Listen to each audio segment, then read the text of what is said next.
A growing threat in Texas. I worry about the perfect storm. The trend worrying experts even as COVID-19 vaccine eligibility opens up. I didn't understand how this could happen in 2020. Parents sue Austin ISD, the mistake they claim the district made, leaving hundreds of students behind. A promise of normalcy through a personalized QR code. I mean, in practicality, it makes sense. The privacy concerns as states roll out digital vaccine passports. For the first time tonight, all Texas adults are now eligible for a COVID-19 vaccine, but a short supply is keeping many from finding any available. Austin Public Health says despite expanded eligibility, they're still focused on high-risk groups. Some now are driving hours to find a shot. It comes as the CDC director warns of impending doom as COVID-19 cases start rising nationally. We have so much to look forward to, so much promise and potential of where we are, and so much reason for hope. But right now, I'm scared. COVID-19 cases are up in 27 states right now. The national average jumped 16% in just 1 week. That's the highest spike since mid-January. Tonight, as more people get vaccinated, experts worry about emerging variants and their effects, particularly on young people. CBS Austin's Melanie Barton is live with why doctors say it's important to keep your guard up. Melanie? Well, we know that COVID-19 can have detrimental effects on people of all ages. But now with these new variants popping up, experts say they could have a worse effect on younger people than previously thought. It's just a wake-up call that we have to take this epidemic very seriously. Infectious disease expert with Baylor College of Medicine, Dr. Peter Hotez, says now is not the time people should let their guards down when it comes to COVID-19. New data coming out of Houston Methodist Hospital shows a variant referred to as the UK variant is spreading quickly with higher hospitalization rates and mortality. We're hearing anecdotal reports that a lot of younger people are being hospitalized in the upper Midwest, where the curves are now going up pretty dramatically. We have a race going between getting people protected from COVID with vaccine and these variants potentially coming in and spreading quicker. Donald Murphy, pediatric infectious disease doctor at Dell Children's Medical Center, says some variants have already been found in Austin. They're worried about variants arising everywhere, including Austin. Dr. Murphy says so far there's no difference in kids with those variants, but Dr. Hotez says data coming out of the Midwest shows those adults coming into the hospital with COVID-19 are at a younger age group. We're still waiting for confirmation of all that data, but it says to me that maybe it's because the B.1.1.7 variant is causing more serious illness in younger people from what we're used to.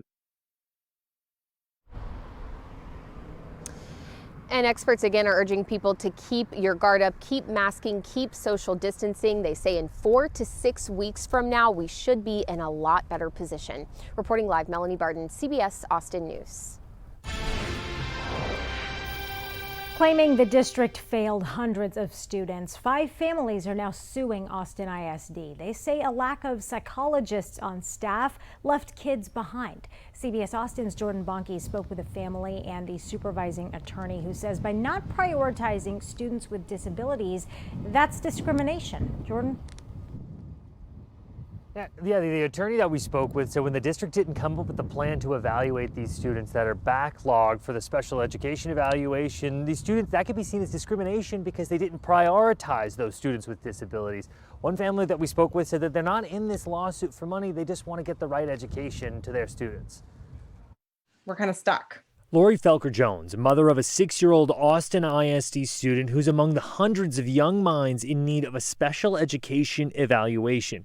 She requested one last fall, and by law, a licensed school psychologist must complete a requested evaluation in 45 days. And he says things like, I'm stupid, I can't do it. Felker-Jones counts now 210 days will soon pass without her child being evaluated. It's hard that every day, a couple of times a day, he has challenges that aren't being met because of what? People haven't prioritized all of the students of ISD. Her family is one of 5 who are now part of a lawsuit filed Monday. It states AISD failed at least 800 families by not hiring enough staff for special education evaluations. There has been a mass exodus of school psychologists in Austin ISD. Dustin Reiner is the supervising attorney with Disability Rights. He says former district psychologists report an unreasonable workload causing many to quit. The lawsuit aims in part to have the district accept outside evaluations until AISD can come up with a plan to get enough staff to do their own evaluations. Your own special education staff have been telling you since 2019 what their needs are and what needs to be done to change them, and you neglect to make those changes. At some point, it becomes intentional discrimination. Austin ISD told us they don't comment on pending lawsuits. In Austin, Jordan Bontke, CBS Austin News. New tonight, a bill restricting abortion in Texas is one vote away from making it to the House. The Texas Senate tonight gave the so-called heartbeat bill initial approval. A final vote is set for tomorrow before the House gets to vote on it. If signed into law, SB 8 would ban abortions after a fetal heartbeat is detected as early as 6 weeks. Winning unanimous Senate approval, sweeping legislation to overhaul the state's electric market heads to the Senate. SB 3 aims to require all power plants and resources to make upgrades to better handle extreme weather. Now your Storm Tracker weather. And we're not necessarily tracking the extreme weather that caused so many issues last month, but there is a potent cold front on the way that will probably have you reaching for your coats.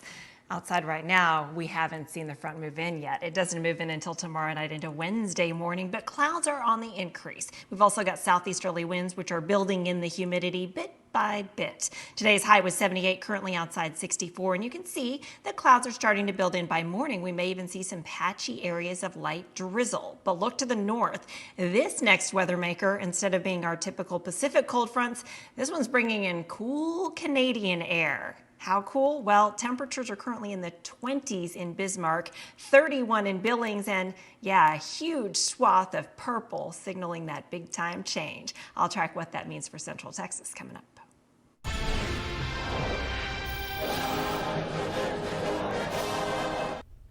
Black lawmakers and civil rights leaders are now demanding the University of Texas reconsider dropping the Eyes of Texas. They gathered at the state capitol today to condemn a UT report that found the song's origins had no racist intent. Members of the Texas Legislative Black Caucus are taking the fight against the song directly to UT President Jay Hartzell.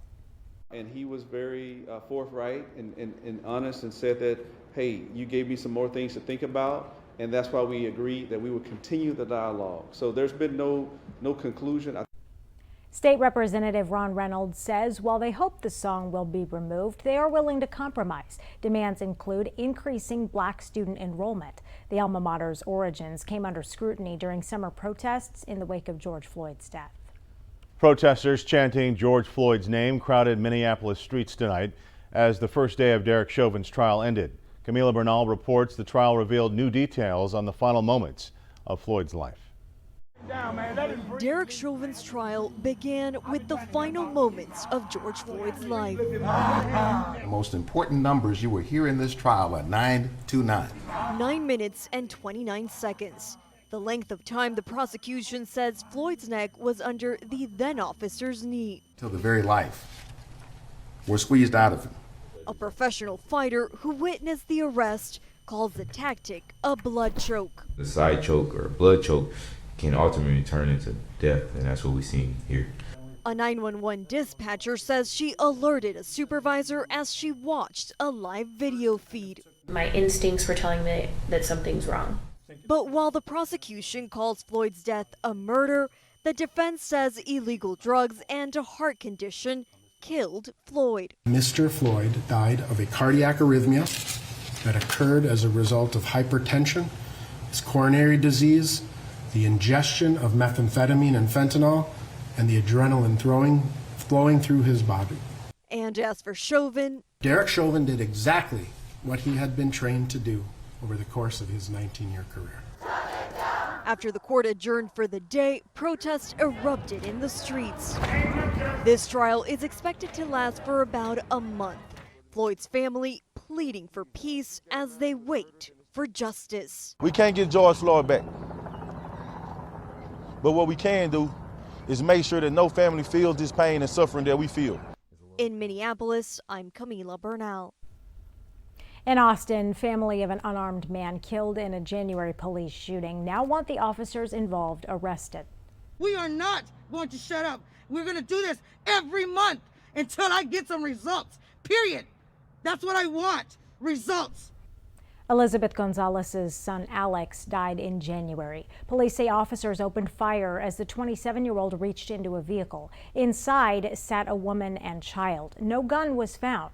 At a rally today where it happened in Southeast Austin, his mother joined the families of others killed in shootings, calling for justice. Demands include the arrest and conviction of those they believe responsible, no bail for the suspects, no slander of the victims, and financial reparations. Among those taking part, family and friends of Garrett Foster, who died during summer Black Lives Matter protests.